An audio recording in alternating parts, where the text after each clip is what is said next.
ಯತಿಗಳಲ್ಲ, ಶಾಟಿ ಇಲ್ಲ, ಪೀಠವಿಲ್ಲ, ಕೇವಲ ಒಬ್ಬ ಗೃಹಸ್ಥ. ನೋಡಿದರೆ ಇವತ್ತಿನ ಲೌಕಿಕ ವ್ಯವಹಾರದಲ್ಲಿ ಅವರೊಬ್ಬರು ನಾಯಕರು, ಚಿನಿಮಾರರು. ಹಾಗಾಗಿ ಸರಾಫಿ ಬಂಗಾರದ ವ್ಯಾಪಾರವನ್ನು ಮಾಡುವರಾದ್ದರಿಂದ ಗೃಹಸ್ಥರೇ ಪೂರ್ಣವಾಗಿ, ವೈದಿಕರೂ ಅಲ್ಲ. ಇಷ್ಟಿದ್ದು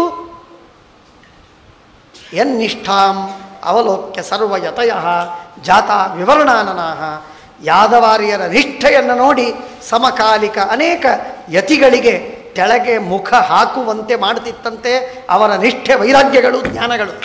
ಅಂಥ ವೈರಾಗ್ಯ ಅಂತದ್ದು, ಇಂಥ ಮಹಾನುಭಾವರು. ಅಗ್ರತೋ ನರಸಿಂಹಶ್ಚ ಪೃಷ್ಠತೋ ಗೋಪಿನಂದನ ಉಭಯೋ ಪಾರ್ಶ್ವಯೋರಸ್ತಂ ಸಶರೌ ರಾಮಲಕ್ಷ್ಮಣವು ಅಂತ ಹೇಳಿದಾಗ ನರಸಿಂಹ, ರಾಮ, ಕೃಷ್ಣ, ಲಕ್ಷ್ಮಣ ಬಂದು ನಿಲ್ಲಬೇಕು.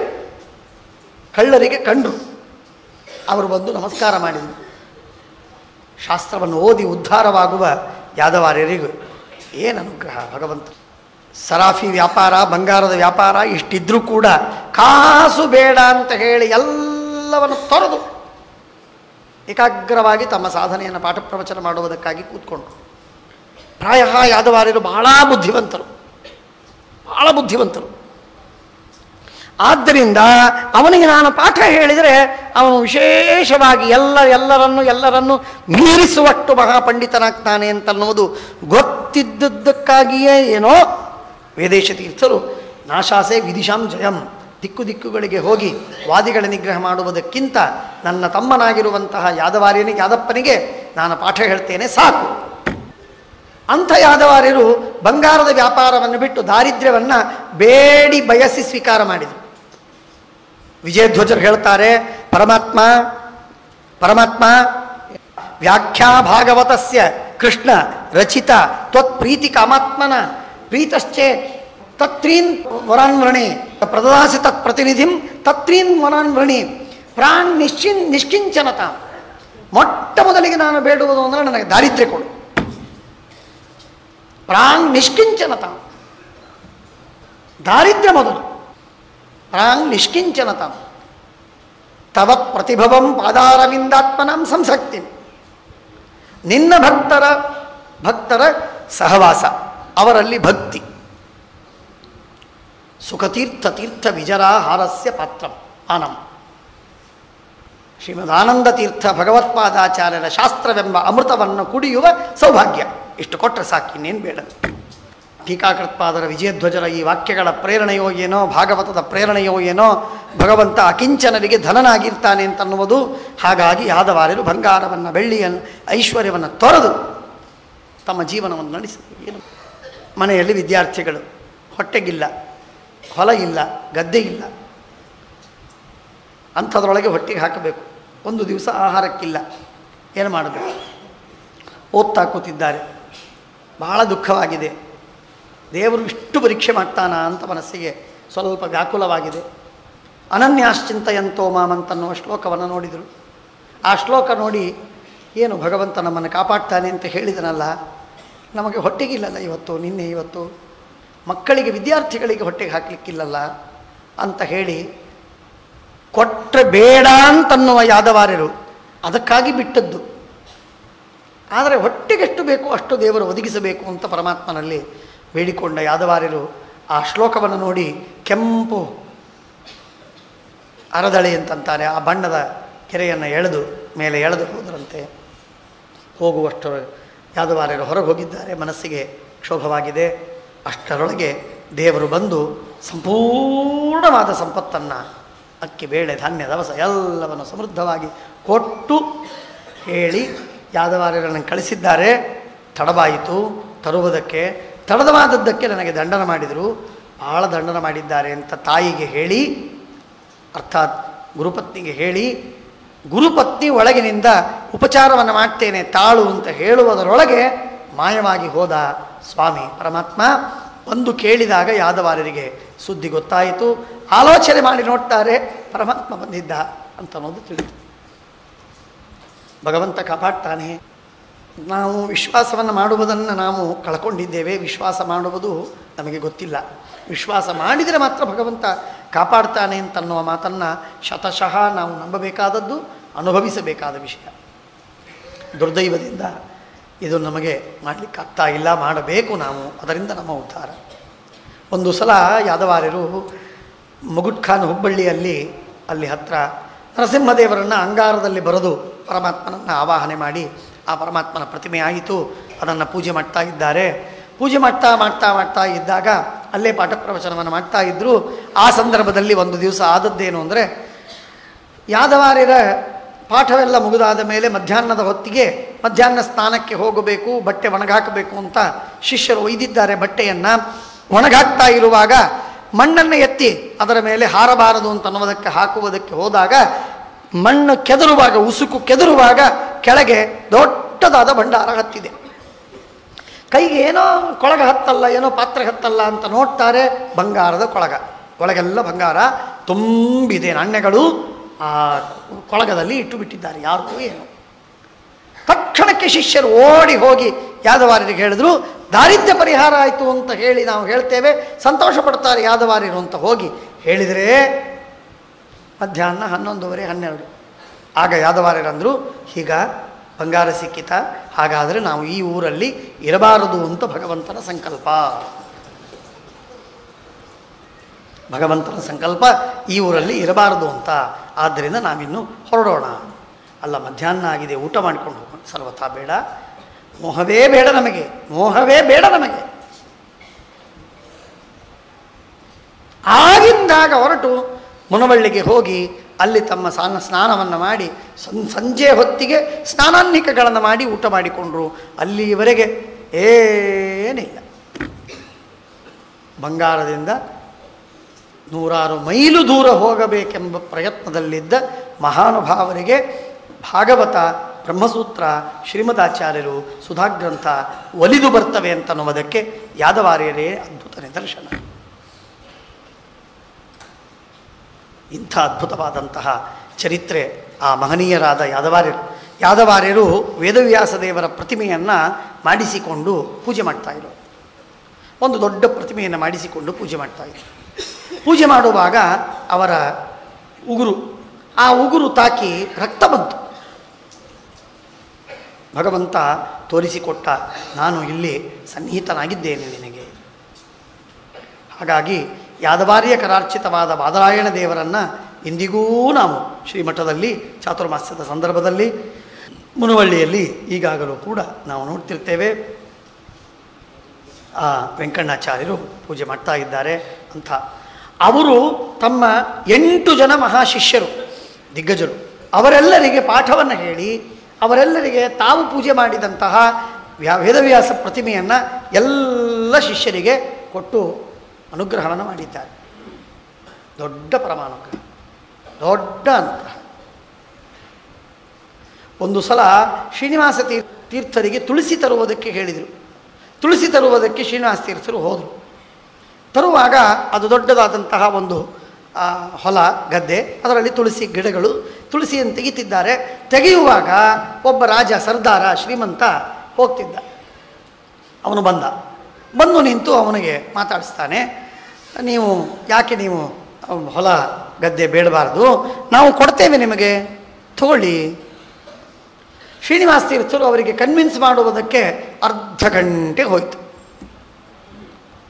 ಅರ್ಧ ಗಂಟೆ ಹೋದದ್ದಕ್ಕೆ ಅವನು ಆಮೇಲೆ ತಿರುಗಿ ಶ್ರೀನಿವಾಸ ತೀರ್ಥರು ಯಾದವಾರ್ಯರಲ್ಲಿಗೆ ಬಂದಾಗ ಪೂಜೆಗೆ ತಡವಾಯಿತು. ಹೋಗೋದಕ್ಕೆಷ್ಟು ಬರೋದಕ್ಕೆಷ್ಟು, ತುಳಸಿ ತೆಗೆಯೋದಕ್ಕೆಷ್ಟು ಗೊತ್ತು ಯಾದವಾರ್ಯರಿಗೆ. ತಡವಾಯಿತು. ತಡವಾದದ್ದಕ್ಕೆ ಯಾದವಾರ್ಯರು ಬೈತಾರೆ, ಯಾಕೆ ನೀನು ತಡ ಮಾಡಿದ್ವಿ? ಇಲ್ಲ, ಶ್ರೀಮಂತ ಬಂದ, ಹಣ ತಗೊಳ್ಳಿ ಅಂತ ಹೇಳ್ದ, ಹೊಲ ತಗೊಳ್ಳಿ ಕೊಡ್ತೇನೆ ಅಂತಂದ, ಅವನಿಗೆ ಕನ್ವಿನ್ಸ್ ಮಾಡಬೇಕಾಯಿತು, ಅದಕ್ಕಾಗಿ ತಡವಾಯಿತು. ಯಾಕೆ ಆ ಮುಠಾಳನಿಗೆ ಮಾತಾಡೋದಕ್ಕೆ ಹೋದಿ ನೀನು? ಇಷ್ಟರೊಳಗೆ 2 ಸಲ ವಿಷ್ಣು ಸಹಸ್ರನಾಮ ಪಾರಾಯಣವಾಗ್ತಿತ್ತು, ಯಾಕೆ ಅವನ ಜೊತೆಗೆ ಮಾತಾಡ್ತಿ? ವೈರಾಗ್ಯದ ಚರಮ ಶಿಖರ ನೋಡಿ ಹೇಗಿರ್ತದೆ. ಶ್ರೀನಿವಾಸ ತೀರ್ಥರಿಗೆ ಮದುವೆ ಆಯಿತು. ಶ್ರೀನಿವಾಸ ತೀರ್ಥರ ಮದುವೆಯಾಗಿ ಅವರ ಆ ಮಗಳು ಚಿಕ್ಕ ವಯಸ್ಸಿನಲ್ಲಿ ಅವಳು ಕಾಲವಶಳಾದ್ದು ತೀರಿಕೊಂಡಿರುವ ಸಂದರ್ಭದಲ್ಲಿ, ಕಥೆಯಲ್ಲಿ ಸ್ವಲ್ಪ ವ್ಯತ್ಯಾಸ ಮಾಡ್ತಾರೆ ಇರಲಿ. ಆಗ ಶ್ರೀನಿವಾಸ ತೀರ್ಥರ ಮನೆಯ ಹೊರಗಡೆ ಯಮದೂತರು ಬಂದು ನಿಂತಿದ್ದಾರೆ. ಆ ಕೂಸನ್ನ ಪ್ರಾಣವನ್ನು ಎಳ್ಕೊಂಡು ಹೋಗಬೇಕು ಅಂತಂತಾರೆ. ಶ್ರೀನಿವಾಸ ತೀರ್ಥರು ತಮ್ಮ ತೊಡೆ ಮೇಲೆ ಆ ಮಗಳನ್ನು ಹಾಕಿಕೊಂಡು ಕೂತಿದ್ದಾರೆ. ಮಹಾನುಭಾವರಾದ ಶ್ರೀನಿವಾಸ ತೀರ್ಥರು ಮಗಳನ್ನು ತೊಡೆ ಮೇಲೆ ಹಾಕಿಕೊಂಡಾಗ ಆ ದೇಹವನ್ನು ಮುಟ್ಟಿ ಪ್ರಾಣವನ್ನು ಎಳೆಯೋದು ಹೇಗೆ ಸಾಧ್ಯ ಅಂತ ಹೇಳಿ ಯಮದೂತರಿಗೆ ಸಾಧ್ಯವಾಗಿಲ್ಲ.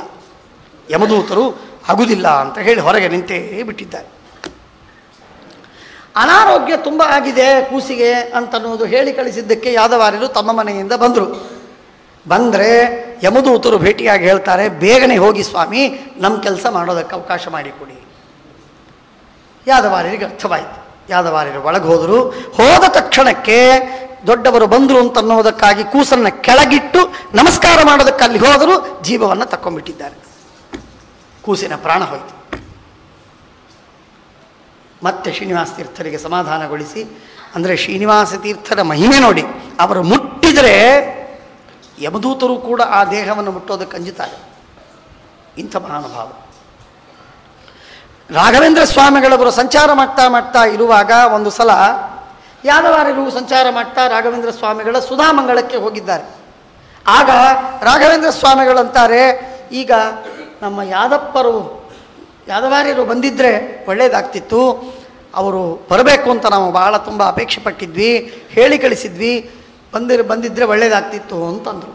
ನಿಂದರೆ ಅಲ್ಲಿ ಮೂಲೆಯಲ್ಲಿ ಯಾದವಾರ್ಯರು ಕೂತಿದ್ದರು. ಹರಕು ಬಟ್ಟೆ, ಕಂಬಳಿ, ಹೊಲಸು ವೇಷ, ಭಾರೀ ತೇಜಸ್ವಿಯಾದ ಆ ವ್ಯಕ್ತಿ ಎದ್ದು ನಿಂತು, ಸ್ವಾಮಿ ರಾಘವೇಂದ್ರ ಸ್ವಾಮಿಗಳೇ, ನಿಮ್ಮ ಭಕ್ತ ನಾನು, ದಾಸ ಇಲ್ಲಿದ್ದೇನೆ, ನಾನು ನಿಮ್ಮ ಎಲ್ಲ ಸುಧಾಮಂಗಲದ ಅನುವಾದವನ್ನು ನಾನು ಕೇಳಿದೆ, ತುಂಬ ಸಂತೋಷವಾಯಿತು ನನಗೆ. ಇಷ್ಟು ವಿನಯ. ರಾಘವೇಂದ್ರ ಸ್ವಾಮಿಗಳು ಹೊನ್ನಾಳಿಯ ಸಂದರ್ಭ ಸುಮಾರಿಗೆ ಬಂದಾಗ ಅಲ್ಲಿ ಅವರಿಗೆ ಗ್ರಂಥವನ್ನು ಬರೆಯುವ, ನಿತ್ಯದಲ್ಲಿ ಗ್ರಂಥವನ್ನು ಬರೆಯುವುದು, ಒಂದು ದಿನ ಮಷಿ ಇಲ್ಲ, ಇಂಕಿಲ್ಲ ಅಂತ ಹೇಳಿ ಯಾರಾದರೂ ಇಲ್ಲಿ ಗ್ರಂಥವನ್ನು ಬರೆಯೋರಿದ್ದಾರಾ, ಕೊಡ್ತಾರಾ, ಸಿಗ್ತದಾ ಮಷಿ ಅಂತ ಕೇಳಿದರೆ, ಇದ್ದಾರೆ, ಇಲ್ಲಿ ಶ್ರೀನಿವಾಸರಾಯರು ಅಂತಿದ್ದಾರೆ, ಅವರು ಕೊಡ್ತಾರೆ, ಕರ್ಕೊಂಡು ಬನ್ನಿ. ಶ್ರೀನಿವಾಸರಾಯರನ್ನು ಕರ್ಕೊಂಡು ಬನ್ನಿ. ಅವರು ಬಂದು ಸಾಷ್ಟಾಂಗ ನಮಸ್ಕಾರ ಹಾಕಿ ಅನುಗ್ರಹವನ್ನು ಭೇಟಿಯಾಯಿತು. ಪಂಡಿತರು ಅಂತ ಗೊತ್ತಾಯಿತು, ಸಂತೋಷವಾಯಿತು. ಆಮೇಲೆ ಮಷಿ ಬೇಕು ಅಂತ ಹೇಳಿದಾಗ, ಆಯಿತು ನಾನು ತೊಗೊಂಡು ಬರ್ತೇನೆ ಅಂತ ಹೇಳ್ತಾರೆ. ತೊಗೊಂಡು ಬರ್ತೇನೆ ಅಂತ ಹೇಳಿ ಮನೆಗೆ ಹೋಗಿ ಮಡಿಯಿಂದ ತೊಗೊಂಡು ಬರ್ತಾರೆ. ತೊಗೊಂಡು ಬಂದು ಮಡಿಯಲ್ಲಿ ಇಡ್ತಾರೆ. ಯಾಕೆ ಇಷ್ಟು ಮಡಿ? ಇಲ್ಲ, ಕೃಷ್ಣೆಗೆ ಮತ್ತು ಗಂಗೆ ಬಂದಾಗ ನಾವು ಆ ನೀರನ್ನು ತೆಗೆದಿಟ್ಕೊಂಡು, ಗಂಗೆಯ ನೀರನ್ನು ತೆಗೆದಿಟ್ಕೊಂಡು ಅದರಿಂದ ಮಷಿಯನ್ನು ಮಾಡಿಕೊಂಡು ನಾವು ವರ್ಷದುದ್ದಕ್ಕೆ ಬಳಸ್ತಿರ್ತೇವೆ. ಹಾಗಾಗಿ ಮಡಿಯಲ್ಲಿತ್ತು ಆ ನೀರು, ಅದಕ್ಕಾಗಿ ನಾನು ಮಡಿಯಲ್ಲಿ ತಂದಿದ್ದೆ. ನೀವು ಯಾಕೆ ಬರಿತೀರಿ? ಏನು ಬರಿತೀರಿ?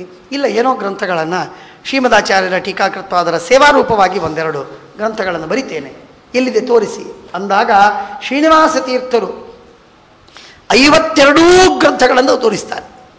ರಾಯರು ಬರೆದದ್ದು 52, ಶ್ರೀನಿವಾಸ ತೀರ್ಥರು ಬರೆದದ್ದು ಹೆಚ್ಚು ಕಡಿಮೆ 52. ಅಷ್ಟು ಗ್ರಂಥಗಳನ್ನು ನೋಡಿದರೆ ಆಶ್ಚರ್ಯವಾಗ್ತದೆ. ನೀವು ಗೃಹಸ್ಥರಾಗಿ, ಲೌಕಿಕರಾಗಿ, ಸಾಮಾನ್ಯರಾಗಿ ಯತಿಗಳು ಮಾಡುವಂತಹ ಮಹಾಕರ್ಮವನ್ನು ಕಾರ್ಯವನ್ನು ಮಾಡಿದ್ದೀರಿ. ಆದ್ದರಿಂದ ನಿಮಗೆ ಇವತ್ತಿನಿಂದ ಶ್ರೀನಿವಾಸ ರಾಯ ಅಂತ ಯಾರೋ ಹೇಳಿದರು.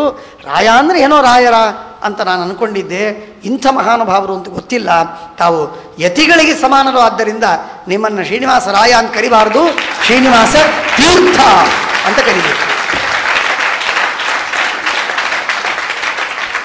ಅಂಥ ಶ್ರೀನಿವಾಸ ತೀರ್ಥರ ಮತ್ತೆ ಆ ಶ್ರೀನಿವಾಸ ತೀರ್ಥರ ಶಿಷ್ಯರಿಗೆ 8 ಜನ. ಆ ಶ್ರೀನಿವಾಸ ತೀರ್ಥರಿಗೆ ಚಿಕ್ಕಂದಿನಲ್ಲಿ ಅವರಿಗೆ ಮದುವೆ ಆಯಿತು. ವಿವಾಹವಾದ ಮೇಲೆ ಮೊದಲನೇ ವರ್ಷದ ದೀಪಾವಳಿಗಾಗಿ ಅತ್ತೆ ಮನೆಗೆ ಮಾಮನ ಮನೆಗೆ ಹೋಗಬೇಕಾದ ಹೊತ್ತು.